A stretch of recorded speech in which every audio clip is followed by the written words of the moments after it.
सावन सोमवार व्रत कथा। सावन के इस पावन सोमवार पर प्रस्तुत है वो पौराणिक व्रत कथा जिसे केवल भक्ति भाव से सुनने मात्र से ही बड़े से बड़े संकट टल जाते हैं और मनचाहा वरदान प्राप्त होता है। पौराणिक कथा के अनुसार एक साहूकार था जो शिव का अनन्य भक्त था। उसके पास धन धान्य किसी भी चीज की कमी नहीं थी, लेकिन उसके कोई पुत्र नहीं था और वो इसी कामना को लेकर रोज शिवजी के मंदिर जाकर दीपक जलाता था। उसके इस भक्ति भाव को देखकर एक दिन माता पार्वती ने शिव जी से कहा कि प्रभु, ये साहूकार आपका अनन्य भक्त है, इसको किसी बात का कष्ट है तो आपको उसे अवश्य दूर करना चाहिए। शिव जी बोले कि हे पार्वती, इस साहूकार के पास पुत्र नहीं है, ये इसी से दुखी रहता है। ये बात सुन माता पार्वती कहती हैं कि हे प्रभु, कृपा करके इसे पुत्र का वरदान दीजिए।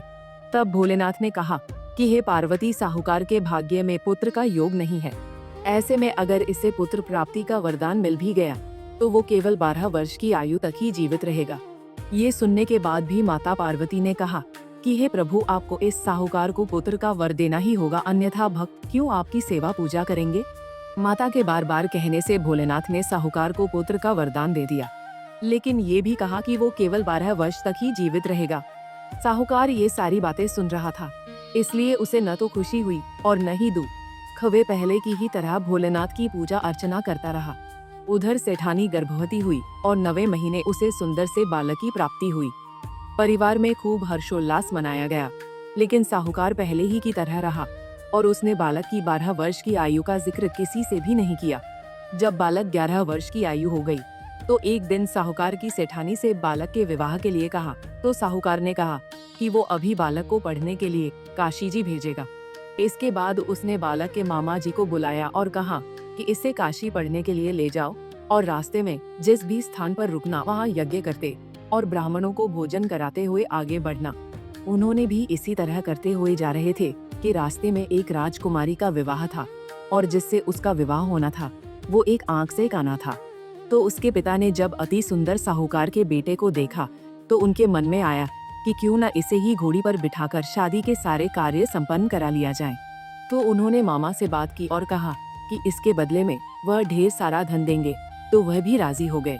इसके बाद साहूकार का बेटा विवाह की बेदी पर बैठा और जब विवाह कार्य संपन्न हो गया तो जाने से पहले उसने राजकुमारी की चुंदरी के पल्ले पर लिखा कि तेरा विवाह तो मेरे साथ हुआ, लेकिन जिस राजकुमार के साथ भेजेंगे वो तो एक आंख का काना है। इसके बाद वो अपने मामा के साथ काशी के लिए चला गया। उधर जब राजकुमारी ने अपनी चुनरी पर ये लिखा हुआ पाया तो उसने राजकुमार के साथ जाने से मना कर दिया। तो राजा ने भी अपनी पुत्री को बारात के साथ विदा नहीं किया। बारात वापस लौट गई। उधर मामा और भांजे काशी जी पहुंच गए थे। एक दिन जब मामा ने यज्ञ रचा रखा था और भांजा बहुत देर तक बाहर नहीं आया तो मामा ने अंदर जाकर देखा तो भांजे के प्राण निकल चुके थे। वह बहुत परेशान हुए, लेकिन सोचा कि अभी रोना पीटना मचाया तो ब्राह्मण चले जाएंगे और यज्ञ का कार्य अधूरा रह जाएगा। जब यज्ञ संपन्न हुआ तो मामा ने रोना पीटना शुरू किया। उसी समय शिव पार्वती उधर से जा रहे थे तो माता पार्वती ने शिव से कहा कि हे प्रभु, कौन रो रहा है। इतना तभी उन्हें पता चलता है यह तो भोलेनाथ के आशीर्वाद से जन्मा साहूकार का पुत्र है। तब माता पार्वती कहती है कि हे स्वामी, इसे जीवित कर दे, अन्यथा इसके माता पिता के रोते रोते प्राण निकल जाएंगे। तब भोलेनाथ ने कहा कि हे पार्वती, इसकी आयु इतनी ही थी सो वह भोग चुका है। लेकिन माँ के बार बार आग्रह करने पर भोलेनाथ ने उसे जीवित कर दिया। लड़का ओम नम शिवाय करते हुए जी उठा और मामा भांजे दोनों ने ईश्वर को धन्यवाद दिया और अपनी नगरी की ओर लौटे। रास्ते में वही नगर पड़ा और राजकुमारी ने उन्हें पहचान लिया। तब राजा ने राजकुमारी को साहूकार के बेटे के साथ बहुत सारे धन धान्य के साथ विदा किया। उधर साहूकार और उसकी पत्नी छत पर बैठे थे। उन्होंने ये प्रण कर रखा था कि यदि उनका पुत्र सकुशल न लौटा तो वह छत से कूदकर अपने प्राण त्याग देंगे। तभी लड़के के मामा ने आकर साहूकार के बेटे और बहू के आने का समाचार सुनाया, लेकिन वे नहीं माने। तो मामा ने शपथ पूर्वक कहा। तब तो दोनों को विश्वास हो गया और दोनों ने अपने बेटे बहू का स्वागत किया। उसी रात साहूकार को स्वप्न में शिव जी ने दर्शन दिया और कहा कि तुम्हारे पूजन से मैं प्रसन्न हुआ।